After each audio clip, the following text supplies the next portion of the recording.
Welcome back to Restauranttopia. Anthony Hamilton has a new episode called Pain and Suffering, How It Can Lead to Good Management. Anthony, how you doing, buddy? Man, I can't complain, Brian. How you feeling? I'm pain-free. Yeah. Dave, how are you? Dave, how are you? Are you pain-free?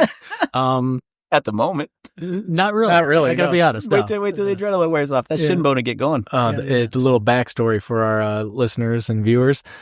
Dave hit his shin on our case of podcast equipment. Yep. Yeah. It was a sharp piece that ripped right through my jeans into my shin. Yeah. Nice. I'm just glad it wasn't me for once. Usually, and with all due respect to you, of course, normally that's my role, and I trip and fall. But I'm glad that it was someone else for once, and I can express empathy as opposed to just feeling bad for myself. Like I told you off mic a few minutes ago, I own like 3 pairs of jeans. Yeah. So now it's like, okay, now I got to go buy a pair of jeans. Back in the market. The economy got better. You just got a couple weeks to wait, buddy. It's that time of year. No, I noticed your empathy, how you were laughing. I thought that was a weird way to express it, but that's nice. Yeah, well, I got weird tactics and coping mechanisms and, idiosyncrasies. Yeah. So let's talk a little bit about how this childhood trauma can cause you to be a good leader. No, this is wildly different than childhood trauma. Okay. If it were childhood trauma, you would lead the dance, brother. Oh. So, yeah. I always go back to lack of criticism is praise enough. So anyway, I write the newsletter for Restauranttopia, and one thing I recommended last week was James Clear's newsletter, because we do the what you're reading thing, and I've subscribed to it recently. He calls it 3-2-1.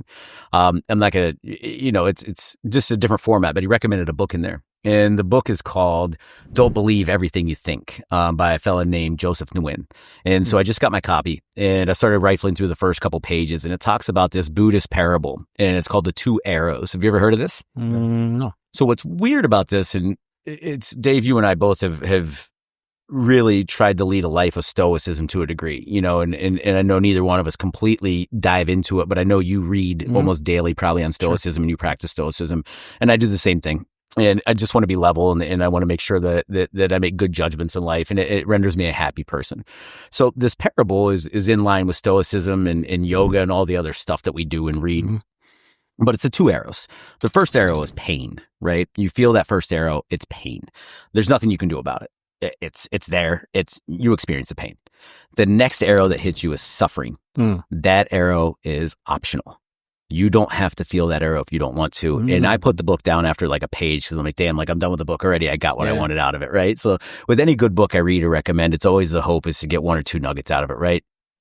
Dude, you just reminded me of an awesome book I have to reread. What is it? So this was I can't remember the guy's name, but he's the head wrestling coach for Ohio State. Mm-hmm. And I think the name of the book is Chosen Suffering. Yeah. And so very cool. I bet it borrowed from this. Yeah. This wasn't made up yesterday. Yeah. It was just new to me yesterday, right? Yeah, so sure. That's the thing. But I strongly believe this, and we talk about like mindsets of choice, and you go back to just all these different kind of core tenets in life, whether it's serenity prayer even, or the cores of stoicism. Mm-hmm. And it's not about what happens, it's about how you react to what happens. And this 2 arrow parable just kind of gripped me in correlation to restaurant operations, right? And I go back to leadership, and I think about what good leaders do. And in times of duress, good leaders aren't running around with their hair on fire inciting panic, right? Good leaders are the eye in the hurricane. They're the steady, the calm that bring everybody else down. Your new employees, your rookies, or your folks who lack experience that need the leadership, they're the ones who typically will receive the second arrow and lean right into the suffering part. And again, this doesn't just apply to restaurants, it applies to everything. But as the leader, you really have to make a conscious effort not to feed into that second arrow. And I think it's an important distinction, because they often don't understand how they're perceived in leadership and how important they are in role modeling behavior. And so I looked at that, and again, I just was taken back. And I think about all the situations, like maybe an employee calls off, right? And we know that kind of happens sometimes in a restaurant business this day and age. People do that? No, not really. Just every now and again, I guess. That was a pre-pandemic thing. Yeah, right. They don't call off, they text off, or they Snapchat off. That's what happens. So anyway, you look at that, and you look at maybe the inexperienced leaders, or the leaders who aren't really optimized. And I'm not going to say bad leaders, because it's not necessarily the case. Maybe they're just bad in this one particular area. The employee calls off. What's the instantaneous reaction? So the employee calls off, there's the pain. Where's the suffering? The suffering is, oh my God, what are we going to do? Well, I guess we're screwed for tonight. I guess we're going to sink, blah, blah, blah. And they perpetuate None this. Of these kids want to work. Oh, I can't. this generation, put in whatever generation it is, whatever. Did I tell you about that? When I ran into a quote, it had to be a year ago, and it was talking about how the generation behind us doesn't want to work, and we don't understand them, and they don't show respect for elders, and they don't have the right values, and we're worried about our future. And the quote was credited to Confucius. Oh. 2,000 years ago, we're saying the same shit about the generation behind us. I think I saw something on X. Abraham Lincoln was talking about how slow the internet is these days. It's so awesome.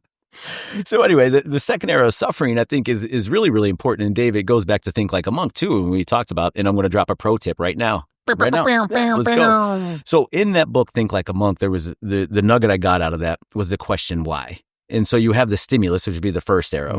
And then you have the response was the second arrow. And it's almost instantaneous in our brains, but you can coach yourself very easily. I did it. And I know you've done similar things to remain stoic. Ask yourself the question why between the stimulus and the response. Why am I going to respond this way? Why do I feel this way? And secondly, if you really master this pro tip, you're going to ask the question, how? So right after why, you're going to be like, how is this going to impact the situation? Is it going to help? Is it going to hurt? How is it going to impact those around me? And when you master that introspection or that moment in time thinking, all of a sudden it has a direct impact on your staff, negative or positive, right? So the suffering could be good or bad. So if I ignore the suffering, if I ignore the second arrow and I lean into it, guys, it's going to be okay. This is our plan. So-and-so, call it off. No big deal. You slide down to this station or you cover these 3 tables or you do this role. I got a clear-cut plan. I got confidence. I got a little stoicism going on. You're not going to faze me. How's your staff react? Oh, much better than if you're chicken with your head cut off. No hair on fire, right? It's like, okay, we got this, right? Because I'm modeling confident behavior. The other side of the coin is the opposite, of course, as we discussed earlier. And I can't profess how important this is in leadership. And so often we just let our emotions run unbridled. Like it's not a problem. Just let them out. Like, stimulus response all the time.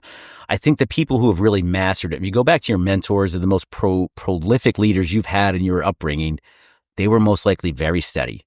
They were very calm. They were very, very thoughtful, and they were very happy to lead the charge thick and thin, kind of like George Washington leading across the Delaware, right? In those miserable conditions. And I don't think that's an act. I found this quote the other day, and I just pulled it up. And it's from Seneca. A man who suffers before it is necessary suffers more than it is necessary. Oh, 100%. And I was like, I love that. I was like, oh, that's good, but it's not as good as our modern day Stoic. And I'm going to play this because I think it is so good. And I know you guys have all heard this, but it could be this is impromptu. Hopefully it works. Yeah. Oh, I got this. This is great. Here you go. You got to be fine. And even if you're not going to be fine, isn't it better to just exist thinking you're going to be fine until it's not fine? And then when it's not fine, then you can handle it then. I've seen that. That's Bill Burr, right? Bill Burr, yeah. That's an amazing, I mean, you gotta be fine. That one actually, you're going to be fine. You're going to be fine. Even if you're not. Yeah. Think about that. So I think it is an act, though. You'll figure it out. Yeah. I think it is an act, though. And that's the thing is I've learned, and I've been through some things and try to maintain a rosy outlook.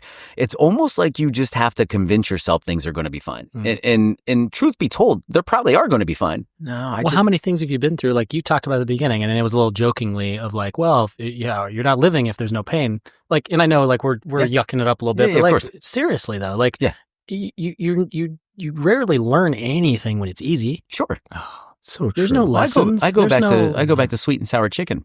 It's delicious. If it were just sweet chicken, it would suck. You need the sour. You need the contrast, right? Yeah. Like, how do you know when things are good if you don't know what bad is, right? Yeah. But anyway, that being said, and I know it's a quick talk, but I'd like to let everybody out there know the way you act matters. The way you respond matters. Be very, very cognizant, if not responsible, of the way that you're letting your emotions out in front of your teams.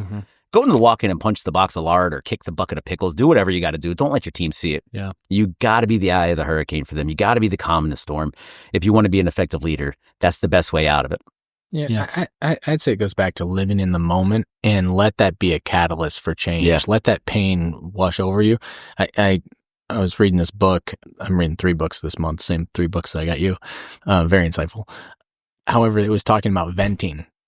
And how that's not good because it doesn't help you change. Yeah. So you vent and you let it all out, and then you're right back in the same position. You just rinse and repeat.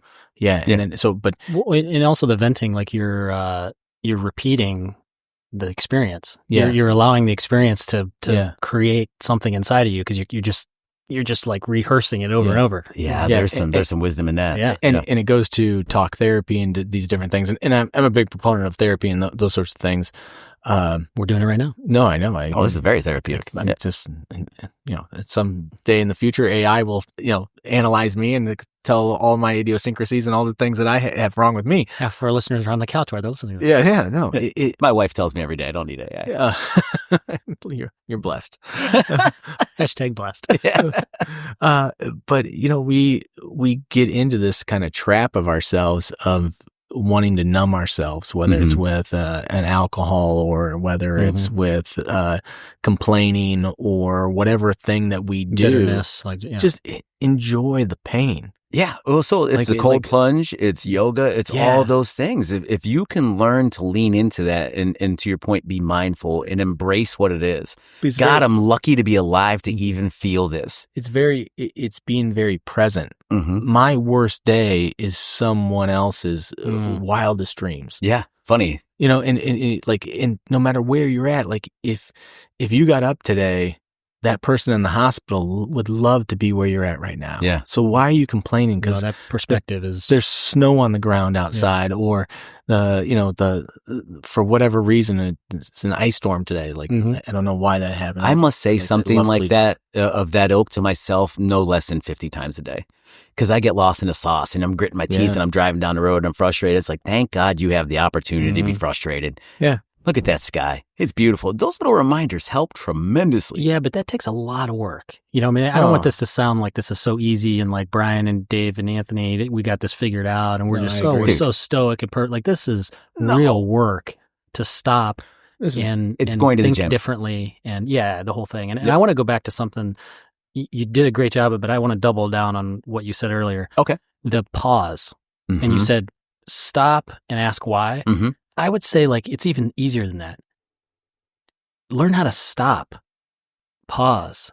And even if you don't say why, like that ability to pause before your reaction is going to create space for your brain. You know what I mean? Like your whole self to just kind of like, okay, what's going on here? Yeah. It's like, you're like, don't hit send on the email. Yeah. Sleep on it first, right? But it's more momentary than that. But exactly. Yeah. That's it. So if you can just get into like, even if you don't even get into the why and how at first, just like practice the ability of like, okay, when I'm ready to, it's like, yep. Okay. And I think that'll, but I love that point. I mean, I think that's huge. That's like such a important small thing, but it's so important. It's changed my life. Yeah. It's changed my life personally. It's changed my life professionally. Dealing with kids, as you know, it's easy to fly off the handle because your kids do some stuff. Sure. Kids will drag you through the mud. They know how to get to you. Right. But then you say things that are wildly inappropriate that is not good for the emotional standpoint of an 8-year-old, right? It's like they're not ready for that bombardment and it's not fair to them because they don't understand what they're even doing. But sometimes we give them a disproportionate reaction, right? So that mindfulness is tremendously valuable in every aspect of my life. It doesn't stop with work, but I don't think we talk about it a lot in personal life, like the books you and I have shared and Brian and we've read and to your point, a lot of work, a lot of books, a lot of yoga, man, a lot of meditating, a lot of this, a lot of that. You do cold plunges, and all that stuff. We don't talk about it in a professional realm enough and just how applicable those tools are in the professional realm and how much they mean to your team, your culture, and ultimately your success. Yeah. No, this is awesome. I mean, this is, I like it. This is quick, simple, but so important. Yep. And for those of you that are listening and understanding and saying, hey, I'm on that path, for those of you that are looking and saying like, oh, this is, this isn't for me, whatever, like I would suggest you take a little bit, evaluate, like this is not for a select few. This is something that this will change your life. No question. Yeah. If you make the commitment, to again, just pause, stop. Even if you do it one time per day, you're still so much better off than you were yesterday. No question. So don't let it overwhelm you and don't think that you have to be perfect. And don't you think that we're sitting there on our high horses as so much as you mentioned earlier. We're not. We're humans. We're imperfect, right? So in the moment you mess up, okay, well, get back on the horse and try again next time. Yeah. Because again, even if you just switch one scenario, you're 100% better than you were the day before. Yeah. No, awesome. Anthony, this was great. check out the show notes on restauranttopia.com. Anthony in the beginning talked about the newsletter. Guys, I'm telling you, get on the website, give us your email. You want this newsletter. It is, without a doubt, I'm just going to say it, as far as the restaurant industry goes, I don't think there's a better newsletter than what we're putting out. It highlights our episode and then also has a bunch of industry stuff that Anthony puts together. It's fantastic. So thanks, man. Sign up for that. We'll talk to you guys soon.